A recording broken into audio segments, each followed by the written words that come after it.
Shalom. Call halal Yahweh Bashem Abshai Bashem Badash. Double honors unto the apostles and the elders. Salutations unto all my fellow laborers who do this work in truth and sincerity, risking their lives and their freedom to do so now more so than ever. To the confusion of faith brothers joined unto our ranks, the hopefully elect, the Akwaf that are listening and learning. To you I say Shalom.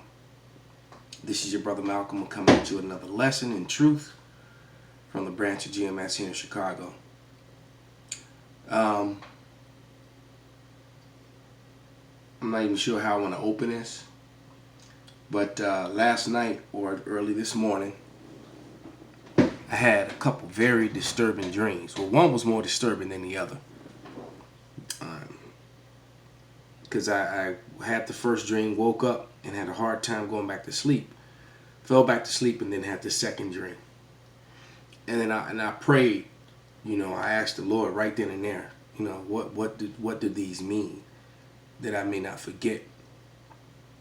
What's the lesson in this? Why did I have this dream? And the Lord gave me the breakdown instantly on both dreams.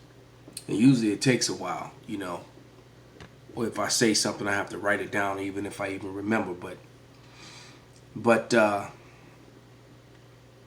they both were very, very spiritual and very, very short. Well, at least the portions that I remember, And the first dream was, it was a huge gathering, like a world event.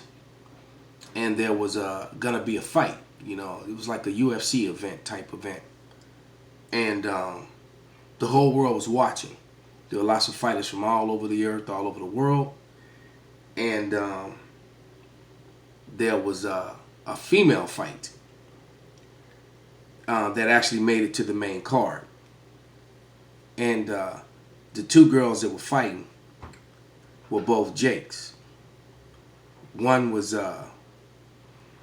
extremely attractive.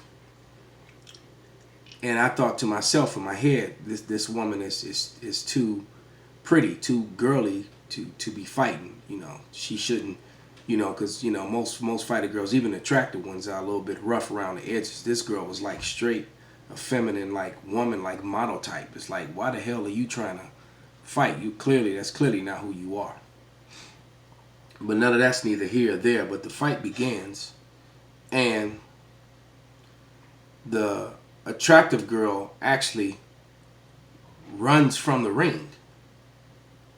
And as she runs from the ring, the other more aggressive fighter gave chase and chased her to the edge of the, out of the ring. And they, and it's like, it's weird. You know how dreams just like are weird and just change. All of a sudden, they were high up on like a cliff, like a high setting, and she threw her over. And the camera followed her as she tumbled down this steep incline for, it seemed like forever. And how she was conscious, the first couple hundred feet, and then as it got steeper, she began to roll faster and get beat up and banged up and bruised and ripped to pieces and bones broken. It was a very violent, destructive death to her, as her body was just like a bone and mush by the time, you never even saw her stop rolling. That's how high up it was. And it was so stressful to watch it, because I woke up like in a panic, because it's like everyone watching wanted to stop her from rolling, catch her. Even the girl who threw her over tried to catch her. And then she rolled past a couple men who were working on this embankment, and she flew past them as they all tried to catch her and stop her before she got to the steeper part, but it was just too late. And it was such a violent, brutal end to such an attractive girl, and it was actually quite scary to watch. And I'm going to get a scripture. And that first scripture is it's going to be Micah 7 and 10. Oh, I'm in Matthew, not Micah. Slovakia.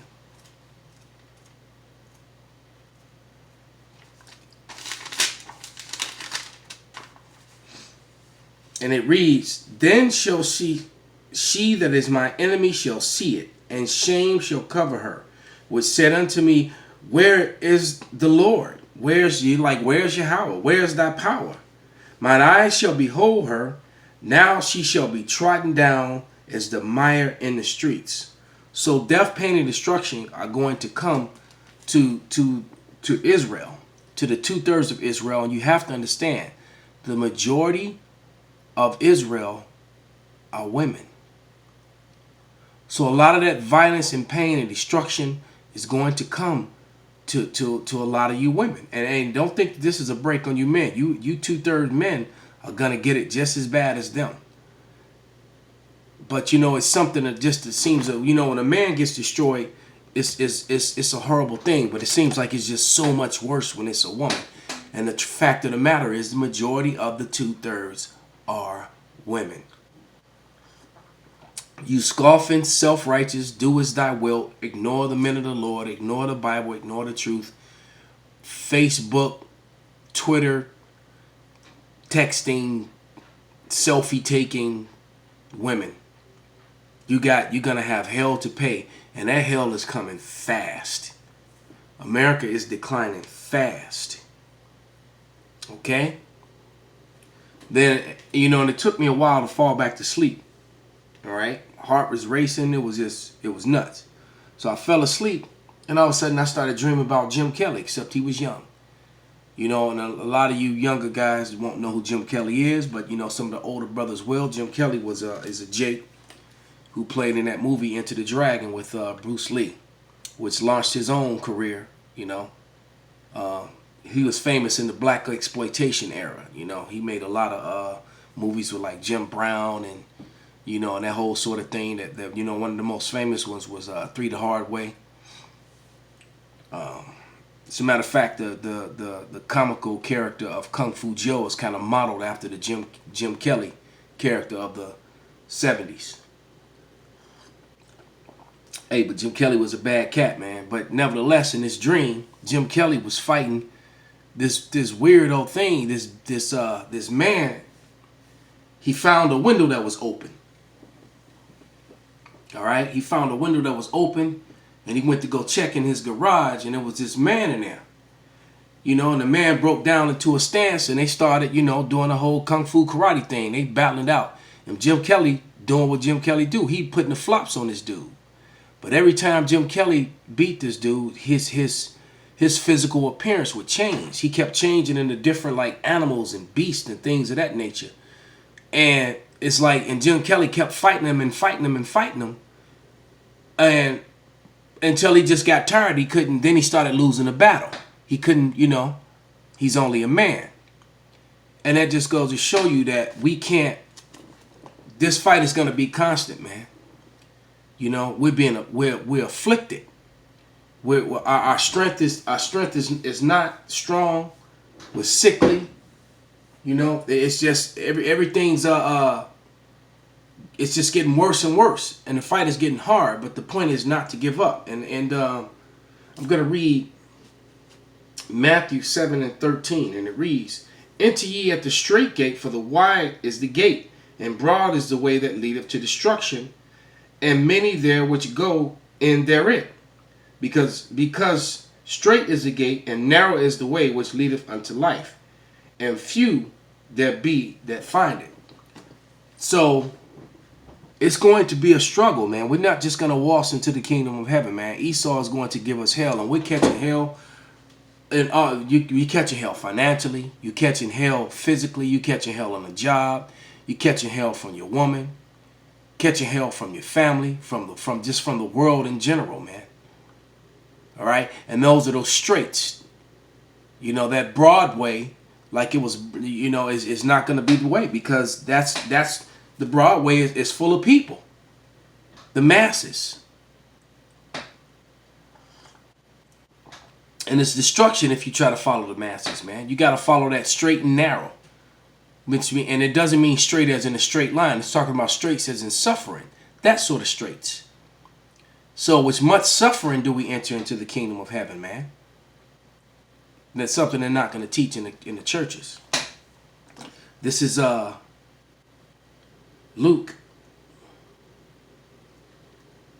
13. Before I read it, it's something that I left out. Before I fell asleep, I was watching Elder Yashuamba's video on the whole Mortal Kombat thing, you know, and I actually was waiting for it to come out because one of the people that I trained is one of the characters in the game. So I was kind of anxious to see it simply because my student client is actually playing one of the characters in that game. And then I hear all this thing about Jackson, the ending, and how Esau is jealous of a fictional, imaginary ending. But the truth be said, though, it's really not that. It's really not that fictional at all. Just goes to show you how art imitates life, man. Because some of the things that Jax is capable of doing in a game, they're going to be 144,000 men that are actually going to be able to do those things and greater. And Jax will not be able to go back and change the past, but the future definitely is going to be changed. As a matter of fact, changing the past would mean that you don't have to pay for your crimes, because that would erase your crimes. But these Edomites are all up in arms over it, you know. And in the Elder's video, he showed this printout about how few men there are in the world, you know. And that Micah 4:1 woman is going to kick into, I mean, not Micah, but Isaiah 4:1 woman is going to kick in, man. You women are going to be forced to get in order. All right, and the heathen women are going to line up for concubineship. That's just facts. Like it or not, our women are gonna get enrolled and play their role. All right, like it or not, that's just facts. All right, and they were so up in arms and so angry over this, and the comments on the comment boards were ridiculous. So this morning, you know, I wake, and the one of the younger brothers from the Detroit camp sent me a video from the brothers from Vegas, and he was going in on the same subject matter. So I decided I'm actually gonna let his play a little bit, but I'm gonna read a couple more scriptures, and we're gonna play some of his video. All right, but this is Luke 13:24, and it says, "Strive to enter in at the straight gate, for many, I say unto you, will seek to enter in and shall not be able." All right, a lot of them are not going to be able to enter in that, because if the Lord is not with you when these days come, man, you know, you can hang it up. It's because it's gonna get really bad out here, man. All right, and we're gonna need the Lord. We're gonna need that salvation, man. All right, and it's gonna come. All right, this is Daniel 12:1, and it says, "And at that time Michael shall stand up, the great prince withstandeth for the children of thy people, and there shall be a time of trouble such as never was since there was a nation, even to that time. And at that time thy people shall be delivered, everyone that shall be found written in the book." And 2/3 of you are not written in that book. 2/3 of you are going to tumble down that embankment and get ripped to pieces by the rocks and the stone thereof, like that poor attractive young lady did. And she was basically a representation for the 2/3, and the destruction is coming to them. Both the men, women, and children of Israel that are numbered in the 2/3, man, which is the majority. 2/3 is bigger than 1/3. Only 1/3 is going to make it through this. All right, only 1/3 is going to make it through this. So let's play a little bit of the brother's video. Shalom. First and foremost, I want to begin by giving all the praise, glory, and honor due to Yahweh Bashim Yahushua Bashim Ram Kakwadash. Double honors to the elder apostles who wield the great millstone that taught us this truth. Much love, greetings, and salutations to the tabernacle of David, the hopeful elect.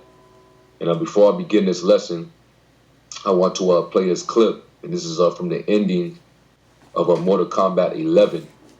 All right, and this is dealing with the character Jax, all right, from the video game Mortal Kombat, which is based on a so-called black character, a so-called Jake, all right? And after you see this clip, then you'll understand why there's more dislikes than there are likes, all right, on this video, all right? And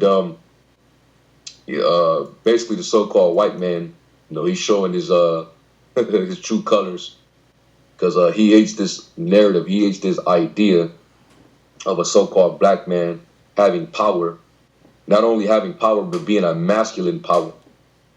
This is what irks Esau. Okay? And you're gonna see a lot of spiritual subtle hints all throughout this clip.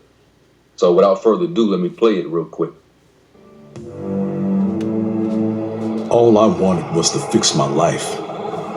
Now I have the power to fix history. Raiden warns me, I can't fix everything.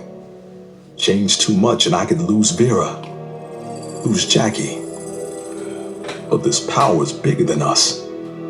If I think only about helping myself, what kind of officer am I? What kind of man? I've been lucky.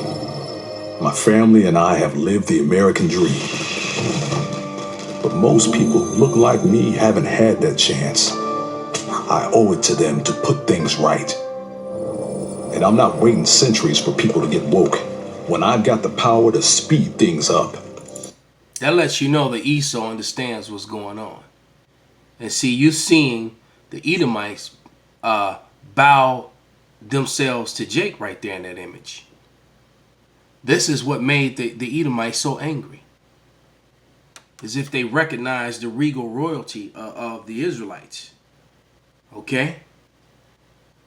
He's taking off his hat and bowing his head and bowing down to them. Instead of putting them in chains, beating them, at the edge of a sword and a musket, and putting them in chains and carting them off into slavery. And that really bothered Esau Edom, man. All right? Because they have a disdain for Jacob, man. And even in the imaginary world, they don't want to see you greater than them, or they don't want to see you as their equal or greater than them in any way whatsoever. They just don't want to see that. Because they already know that Jake risen means that they have fallen. Because they can't compete. That's why, like the elder Yashawamba said, man. They live their life based upon lies, false history, false statistics, pseudoscience. They spend their days, talking about, false science and things that they created to make themselves greater. All right, changing the history, changing the faces. Hell, you just had the video I was supposed to do was the newly dug up images of a tomb in Egypt, showing you nothing but brown-skinned people with so-called Negroid features as royalties and rulers in Egypt, man. Just dug it up, brand new. All right? So how did Netanyahu's people hide among those people? How if the Lord looked like the people that's over in the land of Israel right now? How was Moses a so-called white man that grew up in the house of Pharaoh? And because it kills all their pseudoscience. Because Egyptians come over here to the America, even the dark ones, like the images that were dug up, and they get classified as white. So that's a false narrative. That's a false pseudoscience. That's a false statistic. And that's how Esau lives his life. I don't get it right the first time, or the second, or even the third, but eventually I knock it out of the damn park. And that's exactly what's happening with this truth, man. We've knocked it out of the park. And look, they're showing you an imaginary society where Jake is living peacefully and harmony, in harmony there. This is like a little shot of the taste in the kingdom of heaven. My family's back. The world's a better place for everyone. Turns out, you can have everything. Anyone who says you can't needs to dream bigger. And that right there just pissed off so-called white America, man. Well, at least for the Edomites in the the gamer world. All right. And that's a huge community, the gaming community. That's huge. Huge. Men and women. Now you go into the comments, Esau's talking major shit. It seems as if they're offended at this narrative. But what I want to find out is what was so menacing and threatening about that narrative. What was making y'all come out and be all sarcastic and venting your disapproval for this ending narrative of Jax? See, Esau is making a joke out of it and scoffing it because that idea scares him that a so-called black man would actually have the power to rise up and basically deliver his people out of their captive condition. And every time they're reminded of such, it's like they feel haunted. And they feel something is in the air because they see in this day and time there's a uprising of so-called blacks, Hispanics, and Native Americans, especially coming into the knowledge of the truth.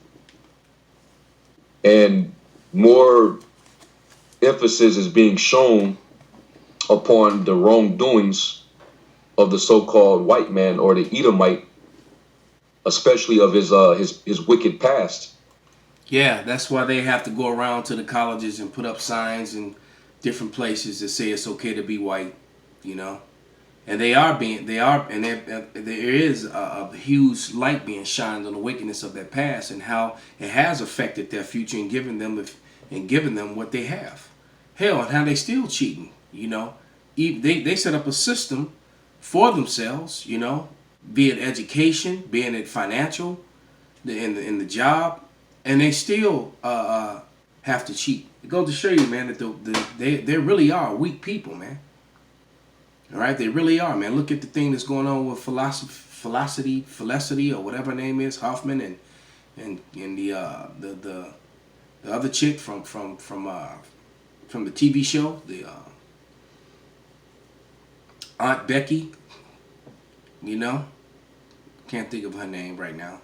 With her husband, the fashion dude, Massimino or whatever his name.